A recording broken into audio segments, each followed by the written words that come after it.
네, 지난 주말 윤석열 대통령이 일본 히로시마에서 열린 주요 7개국 G7 정상회의에 참석을 했죠. 이를 두고 여야는 정반대의 평가를 내놨습니다. 네, 국회 분위기 알아보겠습니다. 차승은 기자 전해주시죠. 네, 국회입니다. 국민의힘은 윤석열 대통령의 G7 정상회의 참석이 국제사회에서 대한민국의 위상을 드높이는 계기가 됐다고 치켜세웠습니다.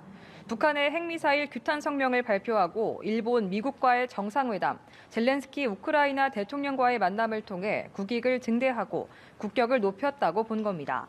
또 한일 양정상이 히로시마 한국인 원폭 희생자 위령비에 함께 참배한 데 대해서는 양국 국민의 뭉클한 감동을 줬다며 두 나라가 새로운 역사를 쓰고 있다고 평가했습니다.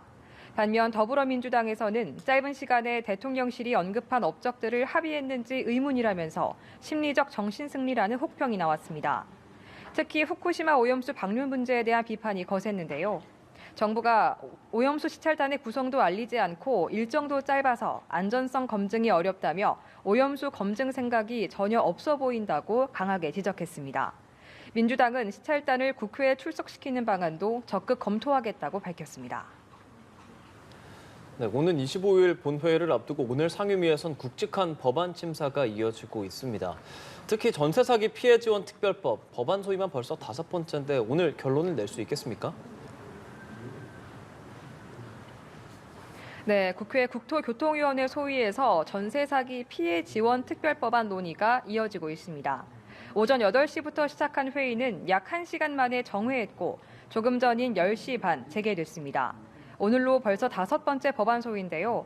최우선 변제제도 확대 여부, 피해자 요건 등에서 이견을 좁히지 못해 지난 4차례 합의가 결렬됐습니다. 여야가 오늘은 결론을 발표할 거라고 못을 박은 만큼 실제로 합의점을 찾을지 주목됩니다.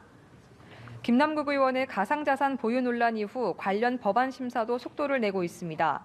방금 전 열린 정치개혁특별위원회에서는 국회의원의 사적 이해관계 등록 대상이 가상자산을 포함하는 내용의 법안이, 오후에 개최되는 행정안전위원회에서는 공직자의 가상자산 재산 등록을 의무화하는 법안이 안건으로 다뤄집니다. 이런 가운데 오후 2시에는 국회의장과 양당 원내대표 간 회동이 예정돼 있는데요. 여야가 합의점을 찾지 못하는 일명 노란봉투법으로 불리는 노동조합법 개정안, 대통령이 거부권을 행사한 간호법 등이 의제가 될 것으로 보입니다. 지금까지 국회에서 전해드렸습니다.